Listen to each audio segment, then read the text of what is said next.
This is Pritika, and you're listening to Millennials Bully, the show which is all about millennials.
Oh, that was incredibly wonderful to start the new year. My gosh, I'm so moved by that little performance there. Thank you so much, Kumar. Thank you very much, Preeti, and Happy New Year to you and everyone else. So, hi everyone, welcome back to another episode of Millennials Bully. So, another year has ascended, and today we have Kumar Karthigesu, also known as Sita Kumar, as a guest on the podcast. Kumar is an acclaimed sitar player who has performed in a number of different countries and has also gotten lots of awards for his wonderful musical playing. Happy New Year, and thank you so much for joining us today, Kumar. Well, once again, Happy New Year, and it's a pleasure to be here and to be able to speak to you on this great first day of the year. Wonderful. So, as we start the podcast, I'm sure our listeners would love to know your background and your journey in classical music. So, how did you start your this passion, I suppose, that you have developed over time? How did it happen, and why classical music? Okay, so you said how did it develop, and develop the right word to use. My parents were keen music enthusiasts, but they were not musicians. We always had music played in the house. Back then, it was on those cassettes, cassette players that we used to have running all the time. We didn't even have CDs. But so I had a lot of music played in the house, and when me and my siblings were 4 and 5 years old, my parents tried to enroll us in various music classes. My first instrument was the mridangam, which is an Indian drum. And like anyone else, or like most other kids of that age, it was a toy to play, and it didn't do very well. I lasted about a year maybe, and then I learned Indian vocal. I did a bit of violin. Nothing really stuck for too long. But then, when I was 10 years old, my parents moved us to Leicester, the UK. My dad was doing his PhD at that time, and we had joined local schools. And Leicester is a city that's incredibly diverse, but leans heavily towards the Indian populations. I think like currently it's about 70% of the population are Asians. And so at that time, this is 1983, um, the schools decided to launch a program where they would include some Indian music subjects into the mainstream music syllabus. And so sitar was given as an alternative to guitar classes. And it just started getting more and more serious from there. And then we did a couple of school shows, and it was received very, very well. I went on to then take part in some music competitions and win first prize. And, and just the buzz of everybody saying, you're doing well, just kept me going further and further until I started performing in bigger festivals. One of the biggest festivals in the UK is the Brent Festival of Arts, held in London. So I took part in the under 16 age category and won that. So that was a very prestigious thing to do. And yeah, so that's how it started. And then at that critical point in my life when I was deciding whether to go and do software engineering or not, I was very keen to be a software engineer, but I had to make the choice, and I chose to go and do sitar instead. And I've been learning and growing ever since.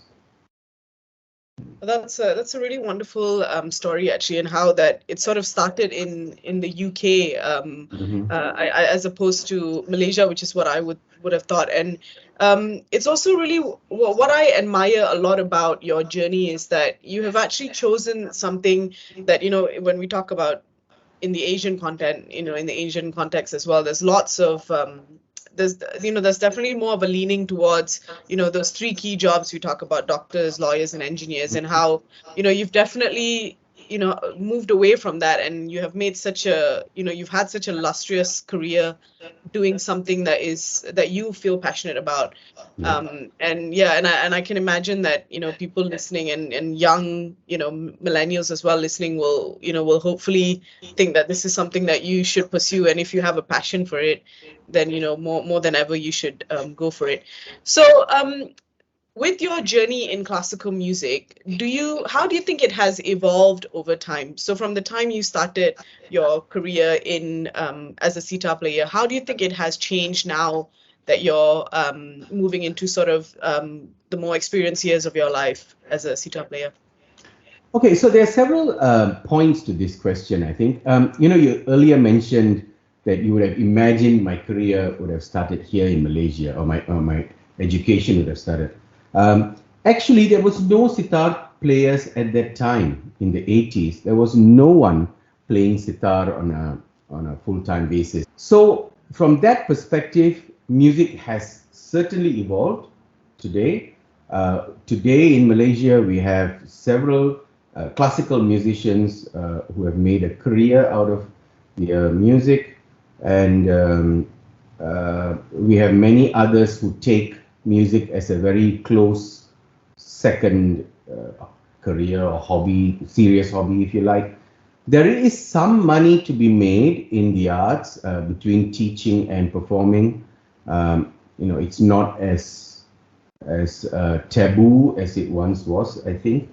Like, I had to battle with my parents quite a bit about choosing music over any of the other careers. That process went on for a few years. I think actually my parents initially thought that this was some sort of teenage craze, and they kind of indulged me by saying, okay, go and do your sitar, but I'm sure you'll come to your senses in a couple of years, and then we'll put you back into the right track, kind of thing. Yeah.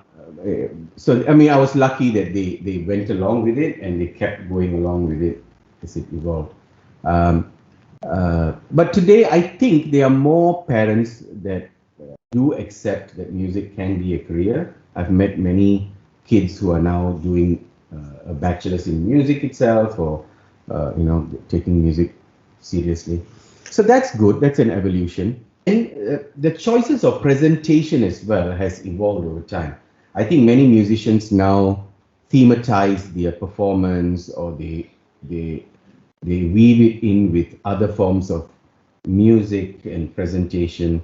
There's a twist in the genre. There's a twist in, now we use different visuals while we perform, or we collaborate with dancers, for example.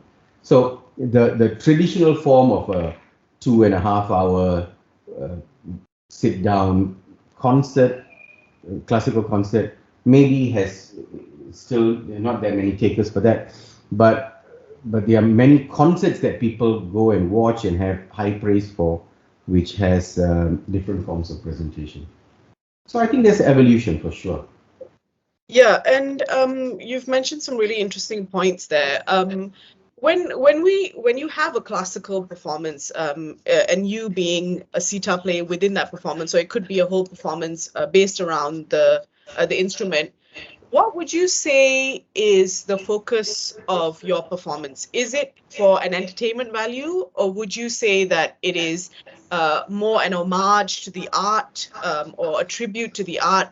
So, like in that question, I suppose, how is classical music and the performance of it different from, for example, a rock concert or a rock performance? If I could make that harsh, sort of comparison there. No, it's a very good question. Actually, the roots of Indian classical music is spiritual, it's bhakti, it's devotional, it's meditative. In the beginning, it was practiced in the temples, and practiced in worship of God. And then at a certain point, it moved towards high art, where it was only practiced in the houses of the nobles or in the kings or the sultans, and it was kept far away from the common people, if you like. And then with the advent of independence of India and um, uh, music becoming available, there were festivals that were organized, and it then moved um, into mainstream music that people enjoyed. And of course, it got carried even further with the arrival of the radio and then subsequently television, where masses of people were exposed to this form of music. There needs to be a little bit of entertainment value. I mean, you can't expect the audience to rise to the level of knowledge and music all the time. I think there is an onus on the artist to kind of come down to the level of the audience and bring them up to your level together. So I think I do that. I think I would be able to present something to a absolute non-educated, non-musically educated audience and have some fun with them, play some popular tunes, and then slowly show them what pure classical music can be. And more musicians do that today, I think. And I'm sure your audience, when they get that experience, I can imagine, the kind of impact that it makes on them. I think because it is quite a different thing that we consume, the kind of classical music, because I think the exposure that we get is usually quite, it's quite mainstream. We talk about mainstream music, and to have that difference in music and that exposure, I think it's such an important experience for, millennials. I had a question linked to that actually, and your reach of music. So as we know, social media is now, we call this like sort of fast social media. We've got TikTok, which is, the videos are in the longest it can be is a 60-second video. So with platforms like that, how do you think your reach has impacted that? So how would you say your reach is for platforms like that? I'm still grappling with this one.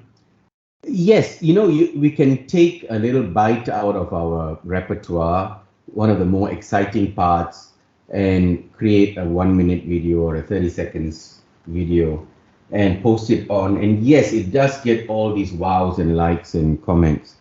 Um, yeah, I guess it improves and increases your exposure. On that side, it's good.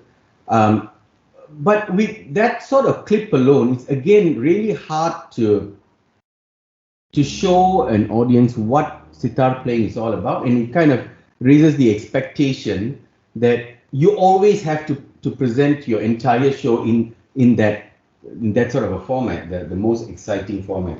So yeah, I still use social media. I still do videos like that, to try and engage audiences. But I do try to also give a variety. So we have the slower passages, the alaps, the more meaningful stuff. And I don't feel I should deceive the audience into thinking that the entire music is always pumping and exciting and so on. So yeah, it's a hard one, really. I don't think it does. Those 30-second clips do not do justice to the overall effect of. Yeah, it doesn't. Yeah, I completely agree with you. I don't think it does justice in any way to expose the music, and I think that is the aim of it, isn't it? We want That's right. to. I'm sure you as a musician, you want to educate people on the music, and obviously platforms like that perhaps don't give that much of a time, but I guess it's hard with things like that because it is a part of the society now. It is part of media Yeah. consumption. It's such a growing place, TikTok, or even we talk about Facebook and Instagram. So I hope that people that are listening, if they do see clips of you on platforms like that they do see that that's a snippet. Yeah. Please tune in for more. Like Yeah. hopefully that, Exactly right. yeah, Exactly right. that's the message there.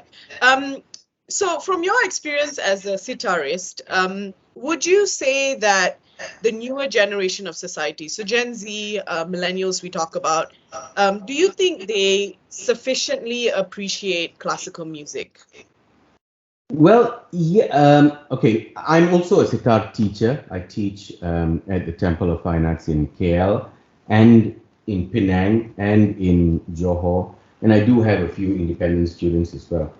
Uh, I do see an interest, a larger interest in students who want to come and learn today. Uh, People are very keen to sign up. However, the sustainability of the students is still about the same. So what we find is out of every 10 students who join, um, about 40% would drop out within 6 months, you know, and then those who continue, the 60% that continues past 6 months, tends to stay for a much longer term. Now, that also attributed to the initial difficult part of learning any instrument, and especially the sitar. Like for a start, we sit on the floor. So, millennials and Gen Zs, and that's already a little bit of a tricky one there. And then we sit cross-legged. And the sitar is, initially a little bit more of a complicated instrument. It's a stringed instrument, so there's pressure on the fingers. We wear a plectrum as opposed to holding a pick. So even that, is a little bit of pressure on the fingers, and you do have to get a bit of battle scars on your fingertips and all that. So all that takes a little time, perhaps 3 to 6 months, 7 months, 8 months, before it starts becoming comfortable. Um, it's interesting that you've mentioned about, when you teach some of those millennials music and there's a bit of a dropout rate there. Is there any kind of disappointment that you've ever felt, perhaps even choosing classical music or would you say that it's all part of your, it's all part of the package of being a classical musician? So just that disappointment factor, and because I know it exists in every career, so I wonder whether you've ever experienced that aspect as well. Yeah. Well, I think the disappointment is natural, and of course, it exists until now. But I think very early on, I learned to expect it. Again, it's not, you learn to expect that it's not you. It's not you as a teacher, or not you as you failing to inspire somebody. But it is just the nature of classical music. My guru told this to me, and I used to see it in our classes when I was learning as well. That it does take a little bit more patience than pop music or rock music or whatever to learn, and those who can persevere past that 6 month mark tend to do much better. But those who don't have the patience to last for that 6 months, there is that dropout rate, and it's okay. I mean, again, we have learned to expect that it's classical music is for for the selected few as opposed to the masses. When you say pop music, the giveaway there is the word pop and popular. It's meant to be popular, whereas classical music is not designed to be popular. It's designed for taste. So you have to acquire that taste. Oh, that's such a wonderful way of putting it, and I'm sure that people listening to it will also feel that pull. And it's a great way to look at classical music. Actually, it's more it's a taste, right? It's a taste that's acquired.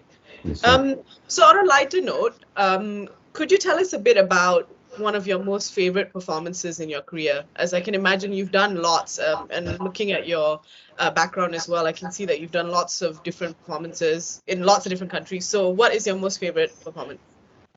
Okay, I have to qualify this by mentioning that while I play classical music as much as I can, I also have an ensemble here in Malaysia.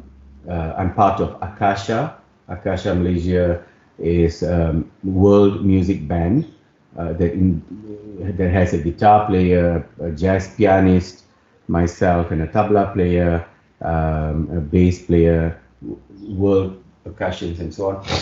So we play set compositions that have blues theme to it, or a jazz theme, or a Latin theme, or Malaysian theme. I mean, we've taken Chinese songs, Indian songs, Malay songs, Zapin, Joget, so on. So I've done lots and lots of concerts with Akasha. I continue to do that. I performed with various other ensembles. For a period of time, I was playing with the Malaysian Traditional Orchestra. So it's predominantly Malay uh, Asli songs or older Malay songs, but arranged for diverse instruments. So I've done a lot of stuff like that. Um, a couple of memorable concerts that I've had. One was with Akasha when we performed it in South Africa in 2010. Um, so we were part of many other bands that had come and played, and ours was the last concert of the night. And after playing, we had sold some of our CDs at that time, so people had bought it and gone. And we were packed up and walking back to our hotel from the auditorium. And this group of African children, like 10-year-olds, someone had bought a CD and they had put it into their car player and opened the boot, and they had a sort of a good sound system there. And they were just dancing in the street, and this is like 12 at night. Oh, They that's were wonderful. dancing to our music, and they were so wild. And we were still wearing our white dresses as we were walking back, and they recognized us, and they were just so thrilled. And oh, that's Akasha. And they rushed up to us and they gave us a hug, and they wanted an autograph, and they wanted us to dance to our own music with them. And we learned a dance step. They taught us a dance step, dancing to our own music. So that was amazing. I mean, that sort of reception to our music. Last, Sorry to butt in here, but it's kind of a testament to how like music really transcends internationally, right? You don't absolutely. have to know the words. It's the rhythm. It's everything else that comes together that kind of gets them. And is that the most rewarding part of your career? Would you say it's knowing that your music can transcend any culture? Exactly. You said it right. Music in itself is a language, and the commonalities that we share are things like rhythm, things like melody. I mean, that's universal. The notes might be called saregama in Indian music and do re mi in Western music and whatever, but the tones are the same. To the ear it's the same. And rhythms, again, rhythmic patterns, we might label it differently in Indian music, and it's different in Western music, but ultimately rhythm is rhythm. And the last example was a concert that I did in Penang, again some years ago. It was a classical concert, so it was me and a tabla player. And for some reason, I was really not in the mood of that concert at that time. I was having some irritation, and I just wanted to get the concert over and done with.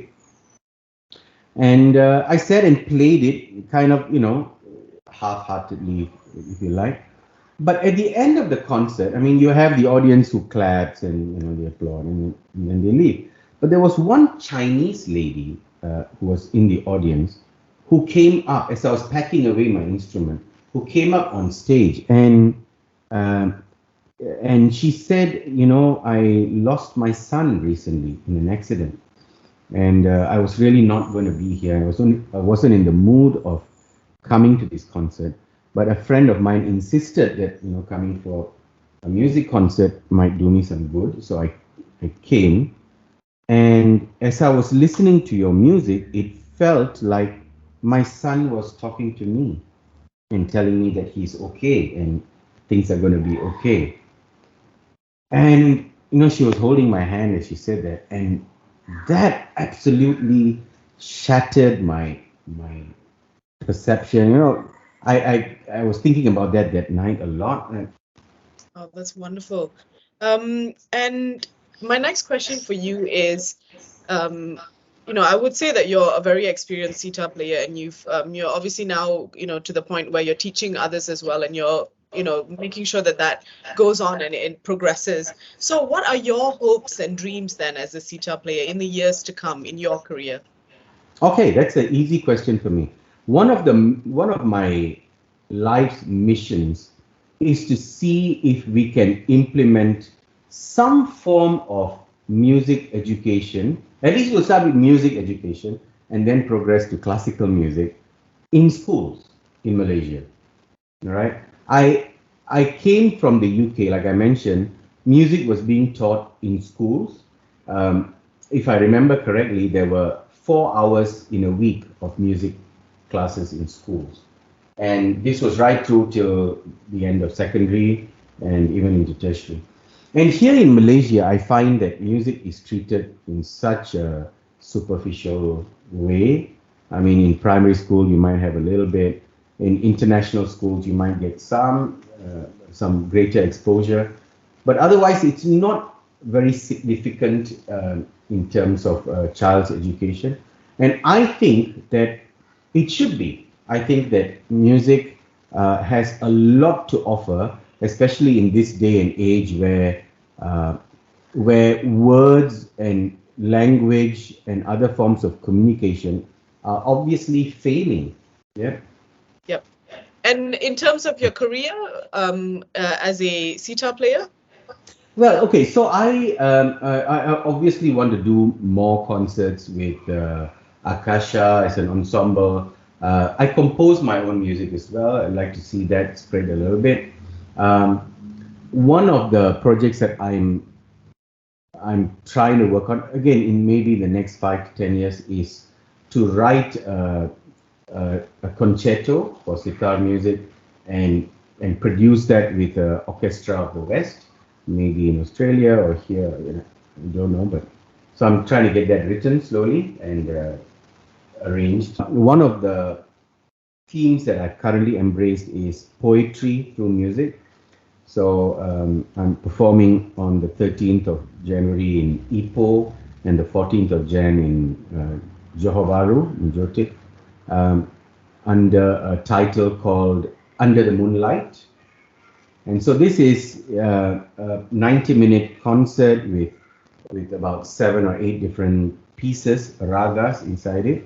And I have selected 7 different poems by people like Khalil Gibran, Rumi, Kabir Das,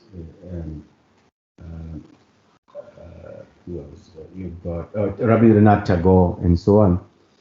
And it's themed around aspects of my life currently. Yeah. Yeah, that sounds really exciting. I'm sure people will be looking forward to something like that. It seems very creative actually, because you've got like verses, and I guess it would appeal to an audience of poetry as well, together with Absolutely, yeah. people. So I did this concert in Penang in October, and it was very, very well received. And I had a few people who were there from the Tagore Society and from some other, societies who were there more for the poetry than the music. But when they witnessed the whole concept, they were quite engaged. So it's very heartening. Yes, oh, that's lovely, and I can't wait to see something like that. And hopefully it will be somewhere around Malaysia, where I can maybe Yeah, watch that. So yeah, yeah. but I mean, again, things like that. I'd like to thematize and take on tour and cover as many places as I can. And I think it's good exposure for classical music, but also to see how the music tugs at the heartstrings when you actually relate it to words and poetry as well. So there is something that's very strong there. And we are coming close to the end of the show. And one of the most important questions that I would like to ask you is, as a music educator as well, and also as a musician, what is your advice to aspiring musicians? Yeah. So I think the question that you asked me some time ago, is music a form of purely entertainment, or is it something more? And I think that's key here. I think aspiring musicians who are not in the pop genre, the popular genre, if you're a classical musician, if you're a traditional musician, if you're a folk musician, you have to embrace that uh, while there is an entertaining value and it should have an entertainment value, it's something a bit more than that. And you have to try to delve deep and bring out that emotional aspect, that the message, the theme, the story, uh, the narrative there. But I think there is still a heart that you have to hold on to and not lose.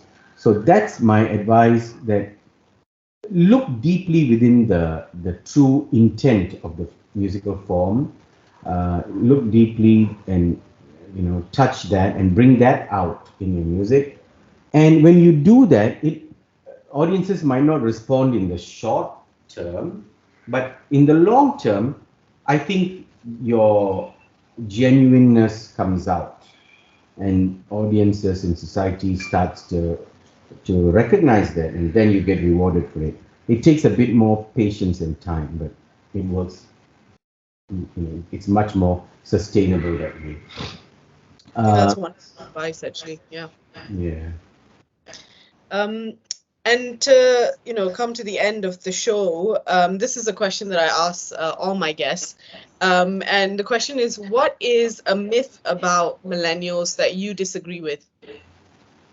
Ah, I that I disagree with. Well, yeah, I was again. Or agree if you if you No, so yeah, one of the things that people of my generation and earlier frequently talk about is, millennials have a very short attention span. They're not a bit shallow. You have to make things simple for them.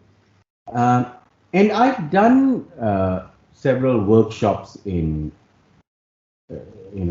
millennials in music festivals and even music schools. And I find that that's not entirely true. So, when I've gone in with that mindset that, oh, I've got to speak in a very simplistic way and I've got to present in a very simplistic, um, I find that no, it's not really true. I think millennials have sometimes a much deeper way of thinking and analyzing, and very good critical analysis at times. Um, so I, don't talk down to them. I think answer the questions as clearly as you can, but present the music in its truest form, present the message in its truest form, and let them interpret whatever they want from it. They might not interpret uh, everything that you intend, but that's the beauty about music, isn't it? It's not a single narrative. It's a narrative that you play. You try to tell a story through your music, and a listener can take something totally different from it, but equally meaningful and equally deep. And I find that fascinating. And I think millennials have amazing insight into music. Those who who who take the trouble to throw themselves in. So that's a myth. I think that's been shattered to me. Yeah, no, I think that's the first myth that is musically related, I would say, that I've heard over the course of doing this podcast. So that's really interesting, actually, and I completely agree with it. Thank you so much for coming on today, Kumar, and for showing the art of the sitar, and I think for showing the beauty of classical music. I am so hopeful that when people listen and watch this podcast, that there will be more of an education of classical music, which I think is so important, especially in the time that we're in right now. If people would like to appreciate your music and to follow you, where can they do that? Yeah. Yeah, so I have a website blog which is www.sitarkumar.com. That's sitarkumar.com. Or follow me on Facebook at Sitar Kumar, or on Instagram at Kumar Karthigesu. That's KumarKarthigesu. Yeah, so it's all Sitar Kumar and Kumar Karthigesu. It's everywhere on the website. Yeah, so just get in touch. And Yeah, wonderful. And I will definitely link all of those in this video and this podcast, as well as the links. If any performances, do you have any performances that are coming up that we can all look out for? like I said, I've got a concert in Ipoh on the 13th of Jan, 14th of January in Johor Bahru. I think the next concert in KL, or the Klang Valley itself, is going to be in February, on the 24th of February.